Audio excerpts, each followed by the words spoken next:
أكيد كلنا جربنا الموضوع ده.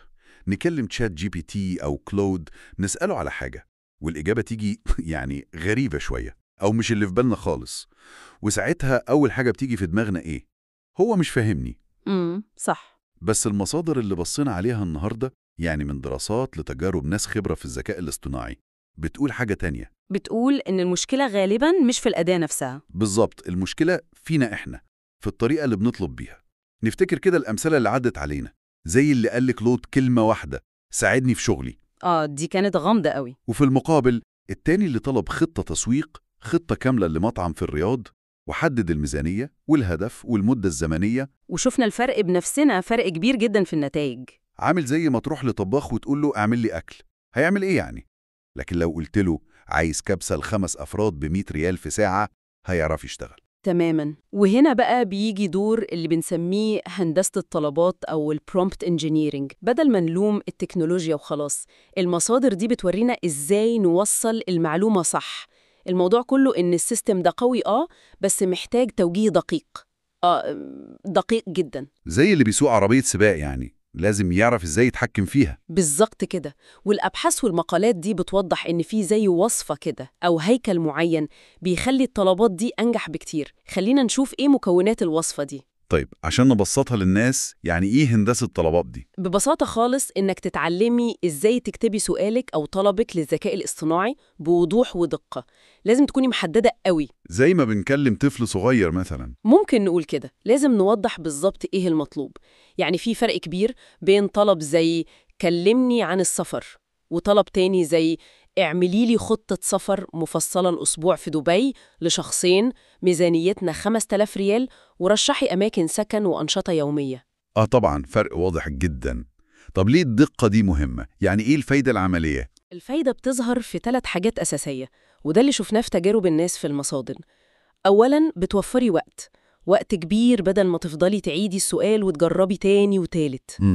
منطقي. ثانياً، النتائج نفسها بتكون أدق بكتير وقريبة من اللي انت عايزاه فعلاً. تمام. وثالثاً، بنستغل قوة الأداة دي صح. يعني بدل ما ناخد منها إجابات سطحية، بنقدر نطلع منها شغل بجد. زي الفرق بين اكتبي لي إيميل وخلاص، وبين طلب محدد زي اللي قلناه من شوية بتاع الإجازة. بالظبط. لما تقولي له أنت مساعد إداري، اكتب لي إيميل رسمي لمديري عشان أطلب أجازة أسبوع لظرف عائلي، وقول له إني سلمت شغلي لفلان وهكون متاح للضرورة بس. النتيجة بتكون احترافية ومختلفة تماماً. تمام. يعني الوضوح ده هو مفتاح السر. طيب إيه بقى الهيكل أو الوصفة اللي المصادر بتتكلم عنها، ال4 مكونات دول؟ بصي، الوصفة دي اللي هي تعتبر خلاصة تجارب كتير، فيها 4 حاجات أساسية نحاول نحطها في طلبنا. أول حاجة السياق، context. يعني نقول للذكاء الاصطناعي هو بيلعب دور مين، أو إيه الموقف العام. زي إيه مثلا؟ زي مثلا تقولي له أنت خبير تسويق رقمي بتدي استشارة لشركة صغيرة، أو أنا طالب جامعي وبكتب بحث عن موضوع كذا. ده بيحطه في المود الصح. تمام، يعني بنحدد له الشخصية أو الخلفية. ثانياً، المهمة task. هنا بنقول له بالظبط بشكل مباشر إيه المطلوب. بلاش كلمة ساعدني العامة دي. نقول إيه؟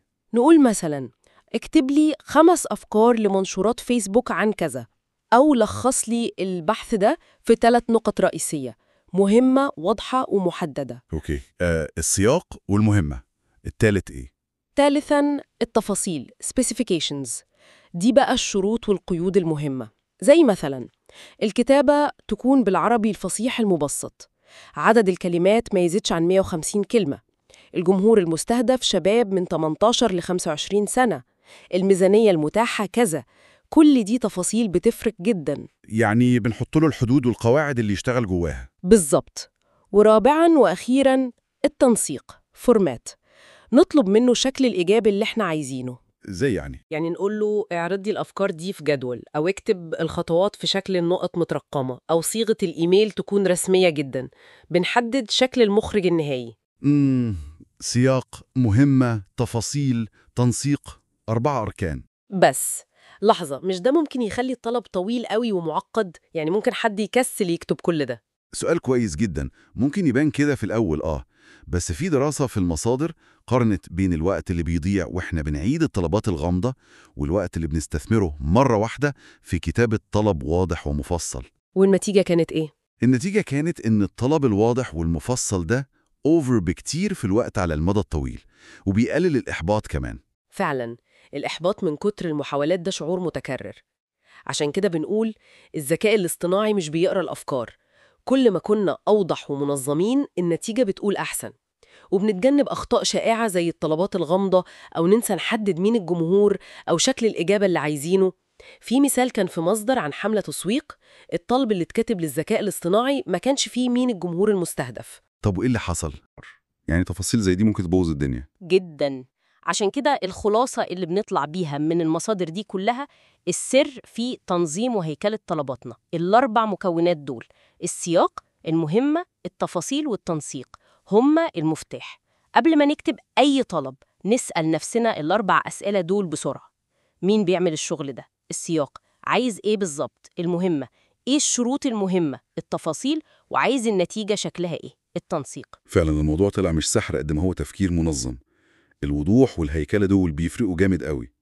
وده بيخليني أفكر في الخطوة الجاية بقى.